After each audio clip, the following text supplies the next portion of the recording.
OTEP à tous. Action, réaction. Action d'abord. Il y a eu, il y a quelques mois, l'assassinat par un attentat terroriste de la fille d'un des proches de Vladimir Poutine. Deuxièmement, tout récemment, il y a eu, il y a quelques semaines, le sabotage de Nord Stream 1 et 2 qui appartenaient à la Russie. Troisièmement, il y a eu l'attentat sur le pont qui reliait la Russie continentale et la Crimée. Un avion bourré d'explosifs a explosé et il fallait maintenant qu'il y ait une réaction. Quelle est la réaction? Vladimir Poutine a frappé. Il a frappé simultanément 35 villes ukrainiennes. Aïe! On pensait, on nous a dit, les médias occidentaux, notamment français, LCI, France 24 et autres, RFI, tout ça, nous ont dit que Poutine est à bout. Il n'arrive plus. Et nous, on se disait, donc on va vers la fin de la guerre. Et voilà que Poutine lui-même siffle la fin de la récréation en déclarant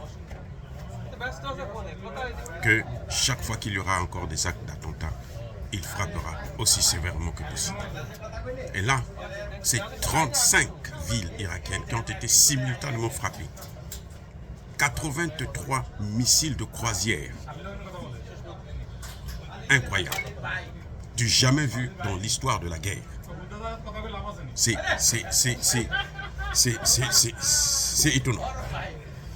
Jusqu'où va aller cette guerre? Les Africains ont mieux fait. Et je persiste encore et je signe, vous devrez rester dans la même position, celle de la neutralité. Ici, là, ce n'est plus le game. Nous, nous souffrons déjà parce que vous voyez comment la France vient, elle frappe chez nous, alors qu'on n'a même pas d'armes. Nous, on n'a pas d'armes. Les terroristes qui attaquent chez nous, ce sont des gens qui sont armés par les mêmes qui viennent, qui viennent prétendre être les pompiers. On a vu, vous vous souvenez de l'attaque de l'armée française à Bounti, où des pauvres villageois sont en train de célébrer leur mariage, et bien on en profite, on vient bombarder, comme s'ils étaient en guerre, alors qu'ils n'étaient pas en guerre, ils n'ont jamais été en guerre, ni contre le Mali, ni contre les terroristes. Puisque les terroristes, visiblement, ce sont eux qui les ont amenés depuis la Libye, ce sont eux qui ont détruit la Libye et qui nous ont amenés dans cette affaire. Et nous, ce que nous demandons, c'est qu'ils aillent faire la guerre là où il y a des gens qui peuvent faire la guerre contre eux. Nous ne sommes pas là pour ça, nous ne voulons pas de ça, nous sommes des gens pacifiques, nous sommes des hommes de paix. Vous allez me dire que la Russie a annexé 4 régions ukrainiennes. Il faut le répéter, c'est par référendum, qu'il soit contesté ou pas, mais en tout cas, c'est par référendum d'abord, et aussi, ce sont des populations russophones qui parlent russe, qui ont la culture russe, qui veulent rester russes. Donc ça, ce n'est pas un problème, mais il faut reconnaître que, c'est vrai, c'est 100 000 km² que la Russie a annexé. Mais là, on nous a dit, LCI nous a dit que l'Ukraine est en train de récupérer son territoire puisque ils ont pris déjà 5000 km². C'est déjà ça. Oui. Mais ce qui est inquiétant, c'est l'escalade que ça prend, où maintenant ce sont des attentats terroristes. Ça, ce n'est plus la guerre conventionnelle. Et nous préférons être neutres. Parce que nous avons nos problèmes à nous et nos problèmes sont nombreux.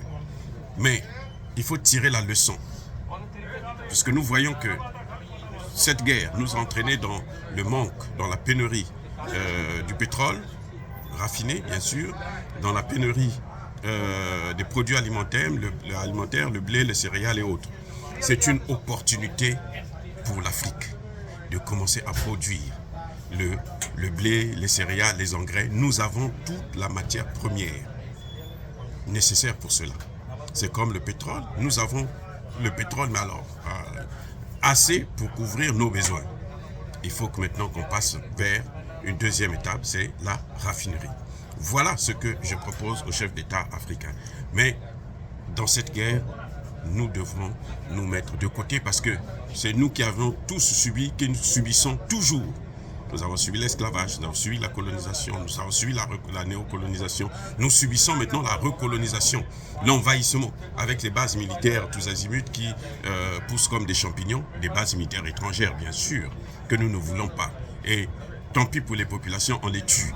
Donc, préoccupons-nous sur ça, pas sur ce qui se passe en Ukraine.